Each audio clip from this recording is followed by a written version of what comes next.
What's going on, guys? So we got some unfortunate news tonight that Jaguars wide receiver Zay Jones has been arrested. It looks like on a domestic type of issue. And it's unfortunate, and to be honest with you, it's kind of hard to get my thoughts around the subject just because you really don't know what happened outside of the fact that there's an arrest report out there.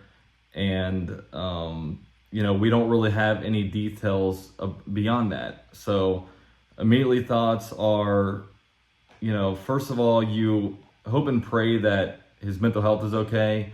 I know there's some stuff about Zay Jones that I personally didn't know about before today, but he has had some, we'll just call it maybe mental struggles or mental episodes in the past.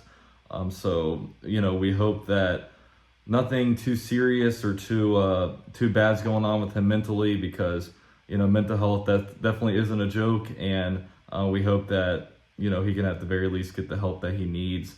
But when it comes to the Jaguars, man, the Jaguars have been really missing Zay Jones. Of course, he got injured with a knee and missed a little bit of time, came back against the Bills, re-aggravated it, and we haven't seen him since.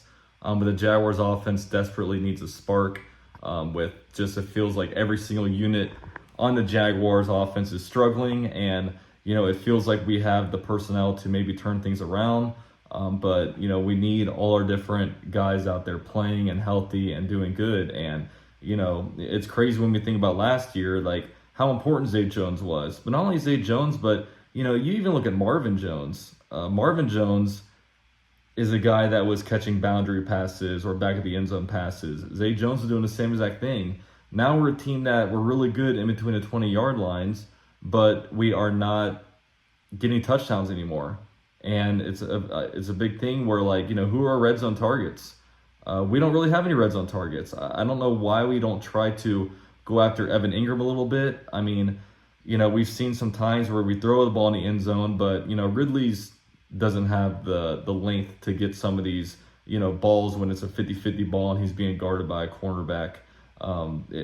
Christian Kirk is the same thing. Jamal Agnew. We don't have these big receivers. Elijah Cooks is too young right now. I mean, he doesn't have the NFL experience for it.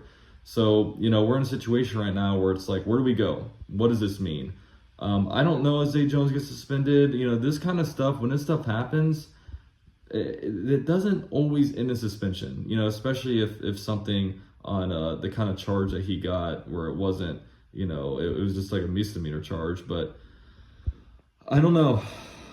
It's unfortunate. And of course, the Jaguars right now, the fan base, it's a little morale in the fan base right now. You come off of a butt whooping against the 49ers, but the whole season ahead of us. We're 6-3. It's a good record. Just had to figure out how to unleash the offense and really just unleash the same Trevor Lawrence that was here at the tail end of last season. So we're gonna see. We'll continue to monitor the situation, and prayers up to Zay Jones. Go Jags.